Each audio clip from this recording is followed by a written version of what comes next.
AP రాజకీయాల్లోనూ AP ప్రభుత్వంలోనూ ఇప్పుడు నారా లోకేష్ పేరే ఎక్కువగా వినిపిస్తుంది. మొన్నటి వరకు సైలెంట్ గా ఉన్న ఆయన ఒక్కసారిగా ఇప్పుడు తన దూకుడు పెంచారా? నిత్యం బిజీ షెడ్యూల్లో కంటిన్యూగా పర్యటనలు మంత్రిగా మారిన తర్వాత లోకేష్ తీరు పూర్తిగా మారిపోయిందా? ఏపీ మంత్రి నారా లోకేష్ ఇప్పుడు తన దూకుడును పెంచినట్లు తెలుస్తోంది. మంత్రివర్గంలో చోటు దక్కిన తర్వాత లోకేష్ తీరులో పూర్తిగా మార్పు వచ్చేసింది. నిత్యం ప్రజల్లోనే ఉంటున్నారు, ప్రజలతోనే మమేకమవుతున్నారు. రోజుకో ఊరిలో రోజుకో జిల్లాలో బిజీగా పర్యటనలు చేస్తున్నారు.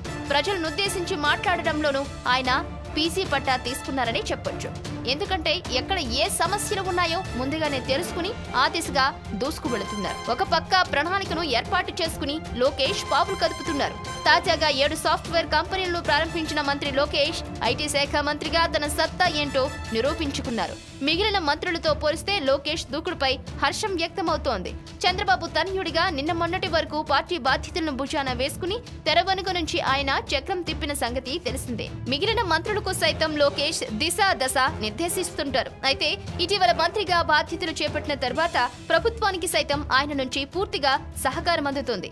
మంత్రి అంటే ఛాంబర్ లో కూర్చుని ఫైల్స్ పై సంతకాలు పెడితే బాధ్యతలు నిర్వహించినట్టే అనుకునే వారికి లోకేష్ పనితీరు చూస్తే ప్రజాపాలన ఎలా అందించాలనేది అర్థమవుతోంది. ప్రజల్లోకి వెళ్లడమే కాకుండా సోషల్ మీడియా ద్వారా కూడా ఆయన ప్రజలకు అందుబాటులో ఉంటున్నారు. ట్విట్టర్ లో కొందరు పంపించే సందేశాలకు స్పందిస్తున్నారు.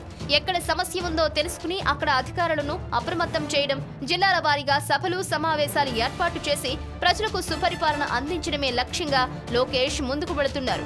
రాష్ట్రం మొత్తం లోకేష్ చేస్తున్న పర్యటనలకు ప్రజల నుంచి సైతం భారీ స్పందనే వస్తోంది. మొత్తానికి లోకేష్ నడవడికలో పూర్తి మార్పు వచ్చేసింది. ప్రజలకు అందుబాటులో ఉండే మంత్రిగా పేరు తెచ్చేసుకున్నారు. మంత్రి అయిన నాటి నుంచి నేటి వరకు కూడా విశ్రాంతి అనేది లేకుండా ఏదో ఒక ప్రాంతంలో పర్యటిస్తూనే ఉన్నారు. బిజీగా గడుపుతున్న ఆయన ప్రజలకు అండగా ఉంటున్న ప్రభుత్వ నిర్ణయాలను వివరిస్తున్నారు. ఏది ఏమైనా మంత్రిగా లోకేష్ సక్సెస్ అవుతున్నారనేది పలువురి అభిప్రాయం. Thanks for watching one India Telugu. For more details please subscribe one India Telugu. Don't forget, share and like. Thank you.